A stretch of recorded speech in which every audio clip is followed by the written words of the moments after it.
Hi, guys. How are you? Happy Monday to you. How are you doing? Just checking in. Because, man, oh man, this energy, you guys, you know what? You gotta make time to check in. Well, who am I? Who am I to tell you what you gotta do? You got free will, right? But listen, this Sirius portal of activation is so huge. And you guys, I do have cards pulled out just because of the things that I've been seeing and experiencing, and just in explaining to you a few things with the 8-8 portal. Of course, in Leo season, we have the strength card, just to share some I think imagery, it can be very activating, so just for you to see it, I think is important. And just some things, that I've personally been journaling with and working with. I'm not specifically like, smudging us with some sandalwood, guys. Get that. Oh, I love sandalwood. I also have some kefi, but I'm not going to burn it right now. It's a very old Egyptian temple recipe, and it smells amazing. And I have two wonderful friends who make it by hand. But I love sandalwood. It's just, it's a sensual moment that activates something in. Of course, I'm gonna have smudge hands now. It activates something in my something ancient from my ancestors. There's a word for it when that aromatherapy, like that moment happens. But anyway, it's just what I so imagine old temples would smell like. It'd be like sandalwood and cinnamon and frankincense and myrrh, and I love it. So yeah, here we are. We are in we're in Leo season, and we are in the Sirius Stargate portal. And you guys, the Sirius star, so much bigger than our sun, right? And it's called our spiritual sun. It's a great time. And the other collective video, we talked about this being first harvest season. Now, in Egyptian culture, I did also remind you that they were master astrologers, right? And they followed the sun and were kind of like in the high holy days. In fact, Egyptians right now in a lot of those cultures, Sumerian, whatever, you could, go off into that tangent. But this was kind of like a rebirth of a new year for them. And I think there is so much here to explore and sit with and unpack to receive messages. It is so 8-8, as we refer to it, that's numerology. But if you think about, the infinity symbol, the symbol, the lemniscate and all these things, you think of eights multiplied by eights multiplied by eights stacked on eights swirling around. Is very interesting imagery that can happen if you're able to sit with that. But the 8-8, the date of 8-8, and of course you can more accurately mark it by the movement of the Sirius star alignment with the Orion's constellation and our sun. But it's kind of the peak of that energy, which will still reverberate out a few days after 8-8 happens there. And so with the numerological alignment, it's kind of the peak point, right? But we've been in this window of these energetics already, and it's just so huge to contemplate. Leo season, of course, always makes me think of both the strength card and the sun card. I personally associate Leo energy, the fixed fire sign, with the sun card. But with the Lionsgate portal, we have to take a look at the strength card. And of course, maybe you could say the Great Mother. Maybe to you, this is a crystalline frequency that comes from the organic earth grid. Maybe if you resonate with being a starseed or a soul that is not originating on what you may call as Terra or Gaia, you may associate with being, you know, a soul that's come from a different, you know, galaxy or whatever. You guys know, you know, if you resonate with being a starseed, let's just say, it's just a shame because sometimes, you know, pop culture takes words and kind of steals their oomph. But anyway, listen, you may also resonate with being an older soul that's not from here and has maybe chosen to incarnate here and has energetic soul contracts and all these things, right? Another time for another video, we could get into this. But I love, you know, the way that I'm seeing it is this could also be kind of like the star mothers, you know, if you're thinking the Hathors, as we were speaking in Egyptian, talking about Egyptian culture, or you may see this as a Lemurian guide, or maybe Pleiadian guide, or, you know, insert what connects with your higher self and your team of your monad and your spirit guides and everything, right? But it's very beautiful. It's very much like she's feeding something to the lion. And what do you have at the top of her head? Of course, the infinity symbol, which you could almost liken to an 8. And I was explaining to a friend that I was having this vision in kind of these morning or late night before sleep, and then very early morning, kind of between waking and sleeping hours. I've been doing these dream journal work and all these things, right? And working with my own higher team, my own higher self, and my guides. And it was almost like, you know, 777 energy. What was more like, when you think of 7, you kind of think of, it's a very magical connotation, and you can read into numerology to see what resonates with you. But it was more like setting up a preparation for us in our stargates, in our heart chakras, as you would call them, in our energetic fields, in our aura, to be ready to receive. And then the 8-8 is more, now this is not the 888. We could go into a whole nother tangent about how I believe that this portal is preparing us for something even bigger next year, when we will have the alignment of 888. So this year the focus is the alignment of 777, which I also love, because it is a 7 year with our year of the chariot. It's almost like a cyclical preparation that loops back in layers, you know. Like next year will be the culmination of 888, and we'll be focused on the obviously the strength card. So this year we're getting our chariots ready, right? And if you think about that, we had this 777, which was kind of the culmination of working to be fully embodied in our chariots as the charioteer. You know, I talk about driving the Merkaba and cleaning your spiritual waters and all these things, right?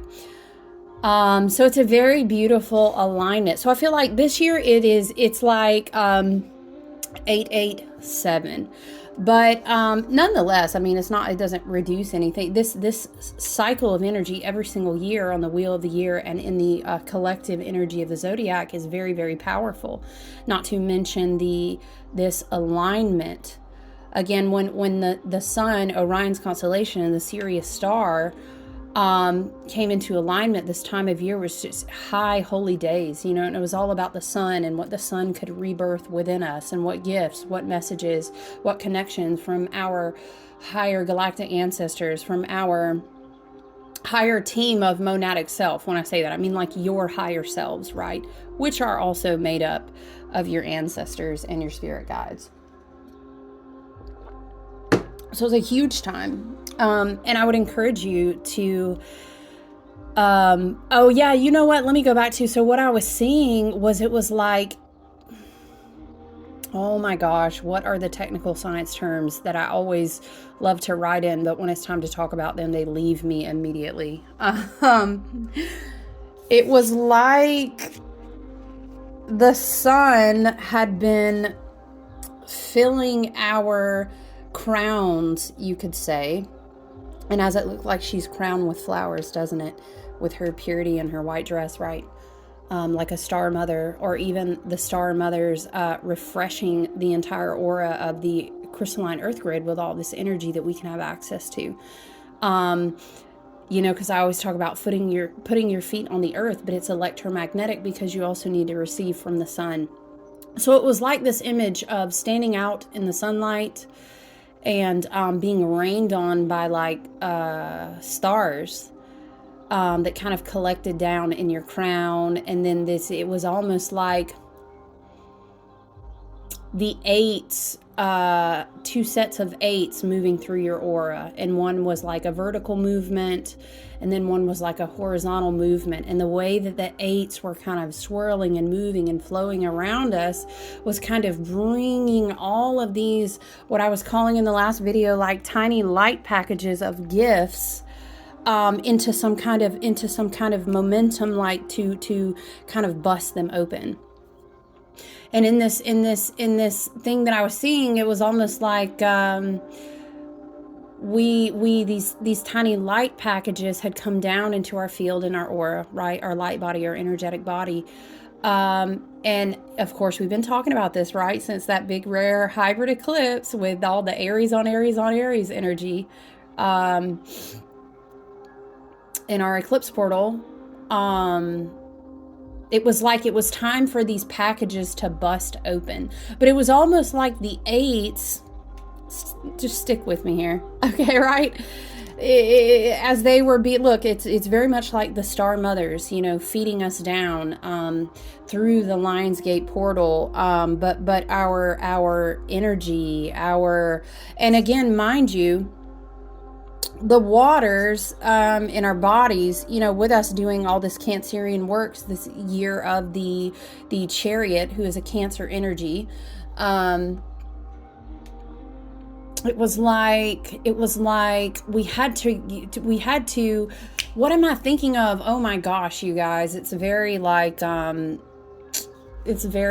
engineering. I'm sorry, guys, scientific type of vibe, and I can't articulate it. But it was like the spinning point, the centrifugal force. I don't know. The point had to culminate so that boom, it's like this reaction would happen, and then it's almost like, what is it? Is it an atomic thing, you guys? Oh my gosh, I feel like someone's gonna watch this that is very scientific minded and being like, I can't believe you butchered it, but.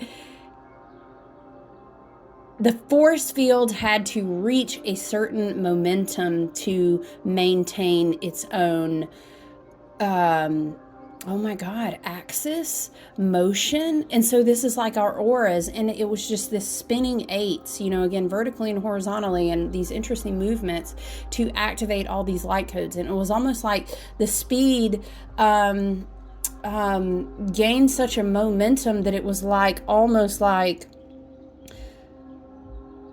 you felt like you were going very slow, because that's how fast your energetic field was in alignment with receiving these codes, with moving up to different frequencies and vibrations. So this is the whole experience that I had in this early morning dream state, right? And it was almost like I was laughing with my guides and my higher self. It was almost like they were showing me and not to mention, you know, I've repeatedly, I mean, in an almost uncanny way, kept pulling the death card so many times, like literally at 1.3 days in a row. And I was like, wow, okay, can I enjoy Leo season? We're going to keep pulling the death card. But, you know, we dig in, and then there was just different messages and conversations with people that reiterated the synchronicity of why the death card was there. It was a really interesting experience, but it was like my guides kept showing me a reference of like a washing machine running a spin cycle to fling out anything that would still, and they were showing me as like be dirty, like washing dirty clothes in this force of movement in our aura and like our energetic, like our electromagnetic fields, right? And they were showing me like each tiny water molecule, each tiny cell, each tiny piece of light, all these as it's the micro, it's the macro and the micro at the same time. They were all running this same cycle to spin themselves clean, is what they were saying to me. And then they were kind of showing me a washing machine. It was very interesting. So needless to say, this 8/8 portal is so amazing. And let me tell you something, what is being reiterated in the collective, but also in seeing in my own experiences with my own guides, is that, for this process, I love that we are going to have the sun card out here, because again, Leo season is very much the return of the adorable child spirit into your body, into your chakra system, into your energetic system. It's like a time of remembering that things don't have to be so hard, is what Spirit keeps reiterating through the collective, through many readers, teachers. It's like a big remembering. But the thing is that in our collective psyche, in our collective, I don't like the word hive mind. I do and I don't, because hive mind gets hijacked and used for other purposes. But we're talking about organically. In our collective mind, we have this programming that is inverted. It's of a dark inner organic matrix, and we're not going to go to school right now on black magic and all of these things. Okay, plus I don't like to give it voice and energy and focus because we're on a whole different frequency, and it does not affect us. It does not affect us. If you're here watching this, just know that it doesn't even affect me. I'm not affected by it. You know what kind of spin cycles we're running over here? They could never. Okay, but here's what I'm saying. We had this programming that I have to work very hard to earn. I have to do very specific things to be worthy. For example, I have to execute a 10-step ritual and have all these different things in place and when honestly, the truth and the organic of the matter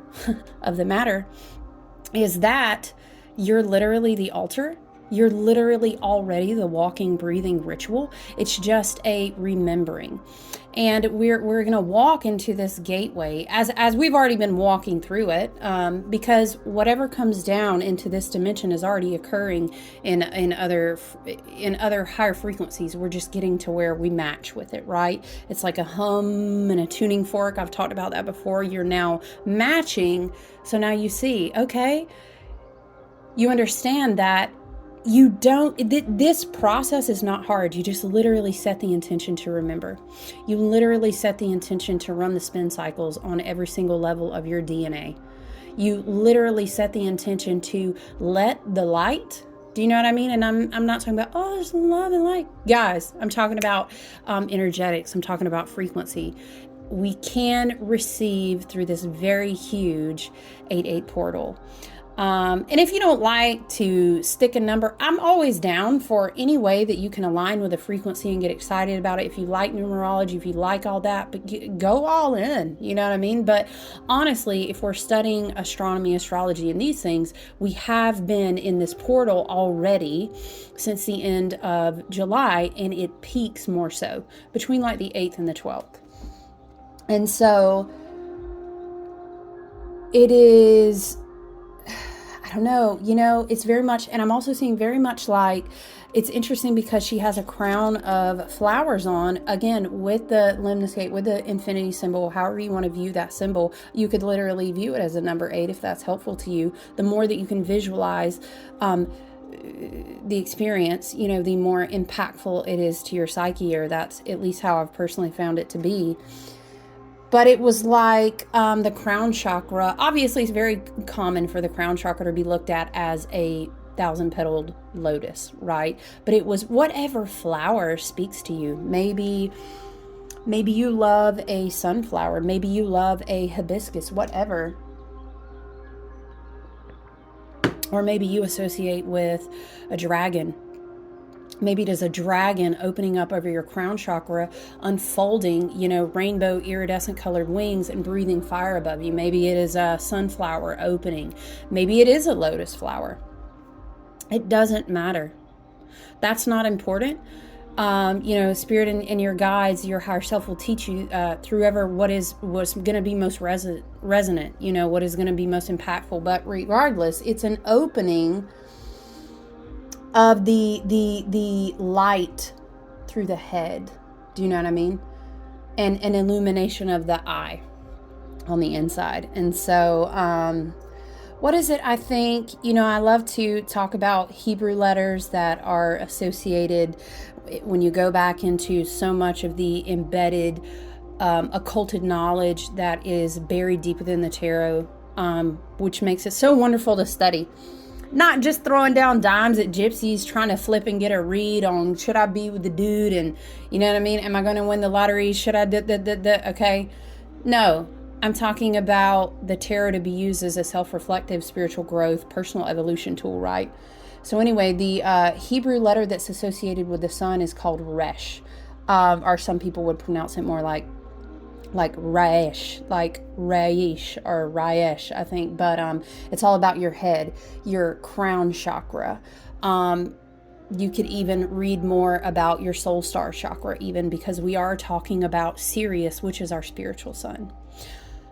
Also, it's just very fascinating how Sirius moves, and Sirius actually conjuncts with the sun earlier on in Cancer season, and then it comes up to make this different alignment with the Orion constellation. So you could even imagine maybe that Sirius sun and the sun, are forming a lemniscate, a number 8, an infinity symbol over the top of your crown chakra is also how I see it.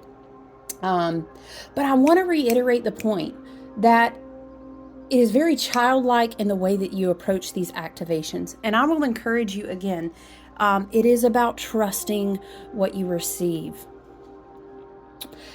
If what works for you is having a beautiful altar space, that personally works with me. I'm a very creative, visually stimulated person. Also, I do a lot of work and creative things every single day. It works for me. But some people, you guys, I spent almost like a year in RV life as well. So I didn't have like all of the massive altars. I had one altar space, of course, because I'm not going to lie, I'm always going to have one. But the whole entire earth is an altar. A garden is an altar. A park, a flowing river. Do you get what I'm saying?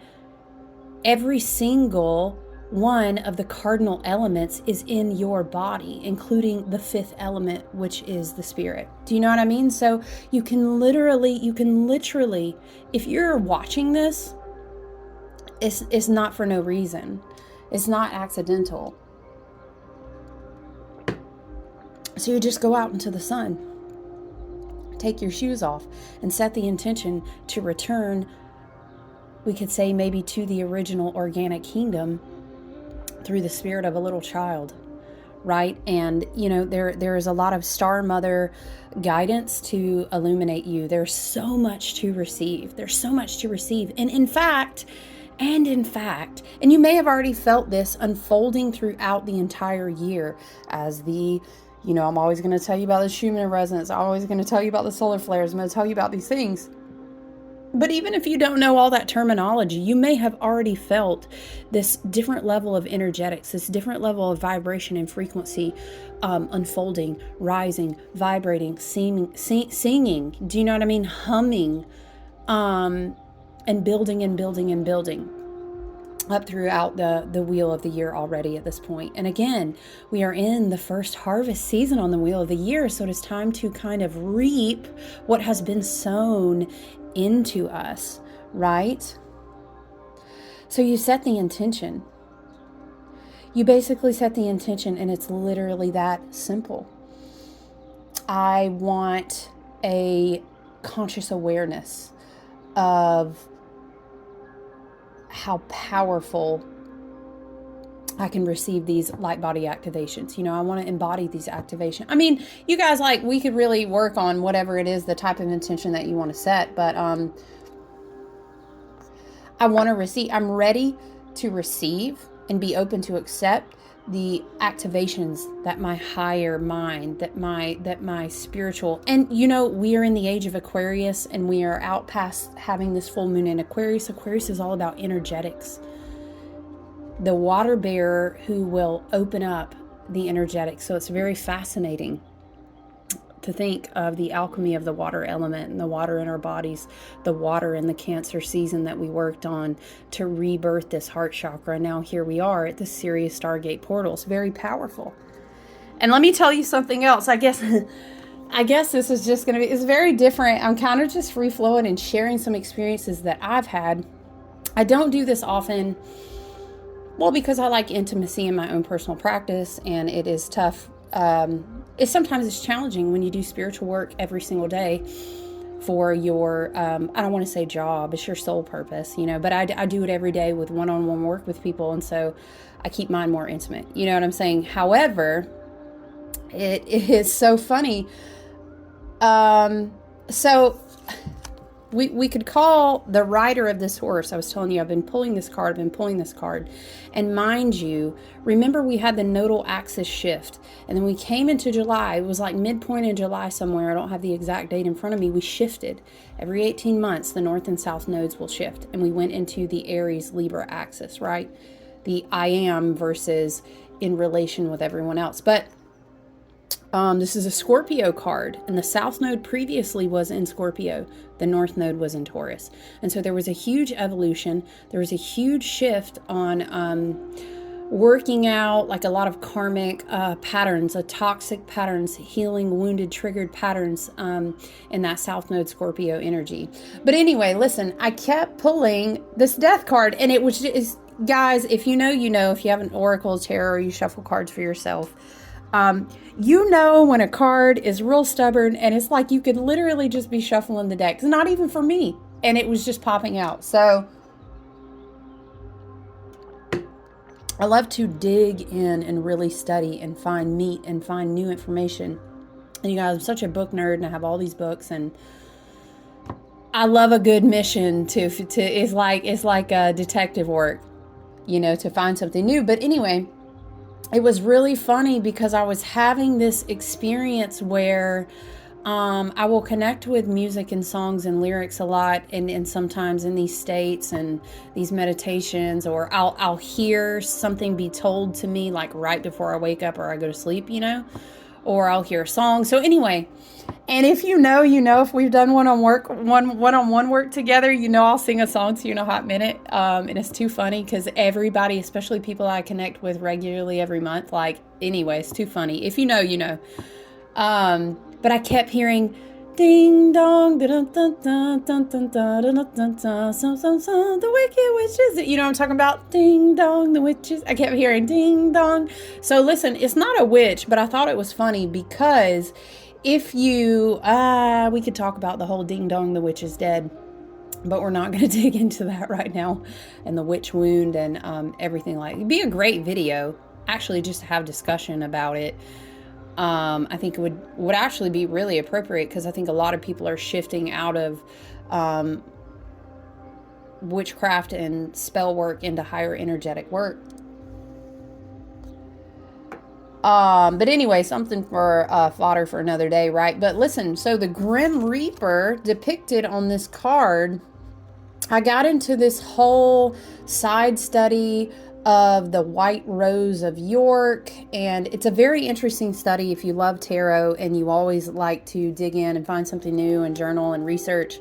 It's a great one to understand specifically the art in the Rider-Waite Tarot and the history of where it came from. But there's this whole throwback underlying message to the kings are dying. The king is dead. So I'd encourage you, if that dings something in you and you want to read more about it. But you could absolutely sit with that and kind of digest that on your own, socially, culturally.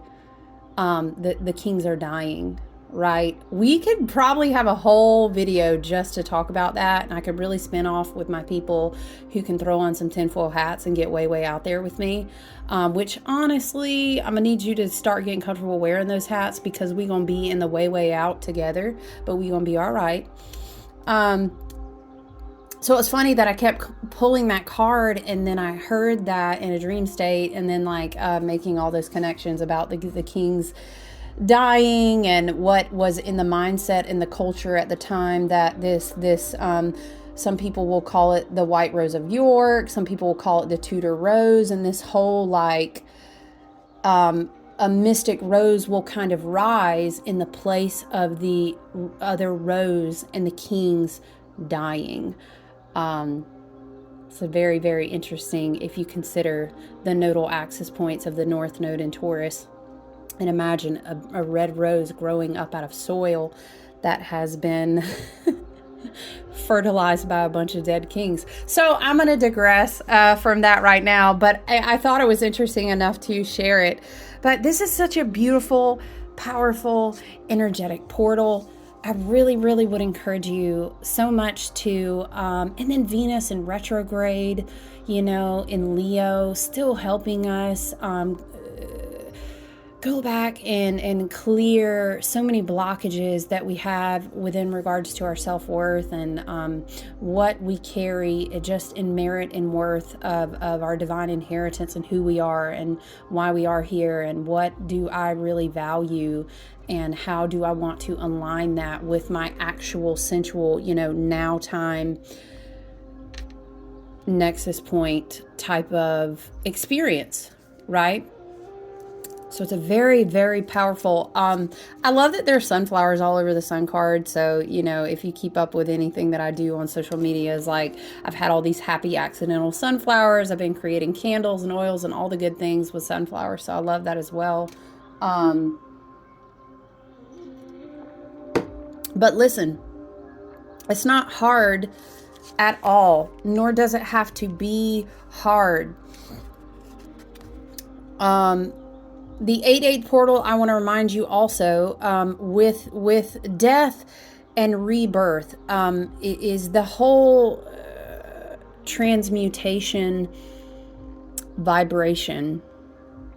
It kind of rhymes. I like that. But this whole thing essentially goes hand in hand. So with a huge energetic portal, there is much death to allow for space for everything that's going to be unpacked, so new in your psyche, so new in your spiritual, emotional, psychic, auric bodies, right? We were just talking about running the spin cycles all the way down to like a molecular level, right? And so the death card is almost saying, and that whole on the back, so that whole feeling of this shit, I don't know, my guides, sometimes they get a little, my guides are just like, my higher selves, this shit it's not created to be hard.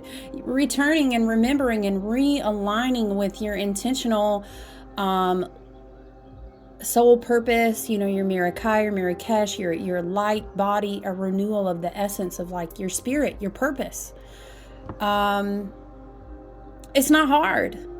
It's just a matter of setting the intention. Now, I will say this, going through a healing journey, understanding that again, if we go back to, we have moved through Cancer season. Remember, I'm teaching you that is where you come back out of the portal of remothering yourself. You're born, you push, you sweat, you come out of the waters, you crown to kind of receive your crown. And then that's when you're in this heart chakra space and Leo season. And then we'll talk about Virgo season a little bit when we get farther, closer to it. And then, of course, you kind of arrive. Here I am. I'm ready to be seen, born anew. We have to be reborn to enter the kingdom, right? Okay. No one comes through me until he's born again. Okay, listen, you guys, you know what? All sacred texts is very interesting how occulted they are. But again, videos for other days, right? So don't miss this, though. The whole year of 2023 is a Cancerian energy kind of ruled year. The Chariot card rules this year, that 7 numerology. I will be, 7's kind of associated with like this epitome of like 7's the magic number. A lot of magic is going to happen, and you're definitely free to read about numerology and understand the energy of 7 for yourself. But it's kind of, again, I reclaim the power to wield Do you remember, I think it was a Saturn in Pisces video, a collective video, where I was explaining this whole, we sat at the table with our ancestors, we were going to get this divine inheritance, and it was like, Daddy Saturn, hey, give me the keys, I want to drive the car. And he was like, no, I'm okay, yes, but also no, there's some preparatory work we got to do. Remember this. Okay, so that is the energy of the chariot. And the chariot, of course, is flanked by like these stars and this blue material, and there's water in the background. So there's all this water raining down over the driver who's working to wield those black and white sphinxes. Sometimes they're shown as horses or different images together to drive them together. So sometimes, yes, it's not hard because it's designed to be hard, but sometimes it is challenging because we got the shit floating in the water. We got the debris still in the water, right? And so we just work on that and understanding what murks up our waters to be clear so that we can return to a more organic template. But setting the intention, what I'm saying, like to go out on the 8-8 portal and say, hit me. What is it? Hit me with your best shot, right? See, I do it all the time. I try to control it in the collective videos, but you go out and you're like, hit me with it. Spirit, ancestors, guides, sunlight, you know what I mean? Galactic, whoever, wherever, up there in my higher team, my monad, myself, hit me with what you got. It's really like that simple. It's really that simple. I dare you. I dare you to do it. Now, you have to be ready to understand that when your higher mind activates a lot of these energetics, well, sometimes we circle back around because we are, it's like either one or two things is going to come through. You're either going to receive this package, and then it's going to take place of something else. So there may be something that you need to let go, right? So it's just a preparatory thing as you align more or surrender more to like your higher mind. You know, there's going to be behavior patterns. There's going to be attitudes. There's going to be things that we kind of have to humble ourselves, that we got to let go. And it depends on how attached are you to certain things. It may be really easy for you. It may be really hard. So, you know, that is challenging. But I'm saying there's not a dogmatic, there's this whole programmed, very dogmatic, very patriarchal. No, I'm not hating on divine masculine. Get out of here. I'm talking about patriarchal, templates running in our programs, and we can choose to let them go. We can call them out for what they are. We can let them know that they need to be checked on the astral, and they have to flee from our energetic space. And then we run new organic programs, and we understand that calling in these activations is not hard. Remembering who you are, you just have to allow that, right? And Spirit is showing is like, my guides are showing me, it's like if you're holding on to the reins of something and you want to drive, okay, again, let's go with the chariot. You want to drive the chariot differently. Maybe you have to let go of something and hold the reins differently, but it requires a let go, right? And it's okay. It's hard. It's hard to use. And what will happen is you will be shown where there are attachments that need to go. There are attachments that need to go. And again, we can choose to let go, or sometimes we make that a little bit harder on ourselves, and it's just part of the process. But it's a beautiful time of spiritual illumination.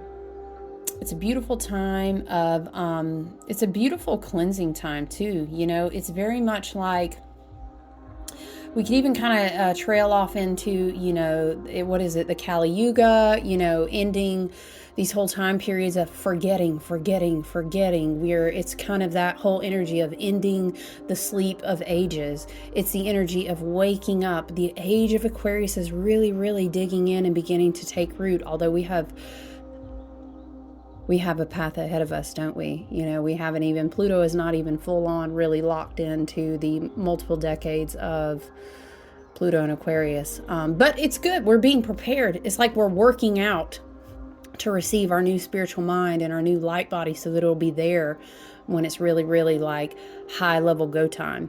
You know, that's why I really feel like this 8-8 portal, this 887 is a level of preparation for even more so in the year of the Strength card, in the year where we will culminate to the 888, right? So, it's definitely a different, maybe not so different, you know, style of reading. But I'll tell you something. I will tell you something. If you go out and sit in the sunlight and set the intention that you want to remember who the fuck you are, and you want to call in your highest alignment and soul purpose, you understand you're really starting to value some shit real differently. You're really starting to see things very differently. You feel energy very differently. Maybe dream synchronicities, maybe messages, answers, all these things. Something is happening, right? So you go out and you sit in the sunlight, and it is not as hard. The whole trip up, it's like a trick. It's a loophole. I got to do the dogmatic thing. I have to know, well, I don't know the right things. Well, I don't know, and I haven't really, but just go and set the intention. It's that simple, right? So, and you would be mind boggled and totally astounded at how powerful you are when you realign with the source of your soul. And you know, the Hawaiian people that trace their lineage back to Mu, you know, they have this story about returning to your cup. It's like a bowl of light or a cup of light or something. You know, the Peruvian shamans teach about what is it, like illuminated, not Homo sapiens, but Homo Illuminat or something. They have a word of what we are evolving into, and essentially it all breaks down to recovering your light body, right? So this is a very powerful activation portal. I do hope you get to work with it. It's just as simple as sitting down and lighting a candle, going outside. You know, there is so much happening on a quantum level within the fields of every piece of your DNA, with every piece of your spiritual body, between the alchemy of water, the new levels of sunlight that we're receiving, especially with the Sirius sun energy, which has such a fascinating binary relationship, you know, with itself, with the sun. But anyway, needless to say, very powerful activating energy. I hope you do stop and make time to connect with it. It does not have to be hard. Do not let that be a stumbling block. It's as simple as setting the intention. And you know, the sun card is a lot about is just simplicity. It's the simplicity of an inner child, to receive the energy that is coming to you. And you know, we are at like 42 minutes, and honestly, there is just so much jam-packed that I could go on and on about it. And you're like, you say that every video, and do, probably always will. So I just wanted to pop in on this beautiful Monday and share thoughts with you, and share time with you, and encourage you. Thank you to everyone, by the way, as well, who I'm doing one-on-one work with right now. Recently had a beautiful, wonderful private sale. We had lovely candles and all the magical things, and I'm just very thankful and filled with gratitude. So I hope that you guys have a great week. I hope you take advantage of this amazing energy. And yeah, I look forward to talking to you guys soon, okay?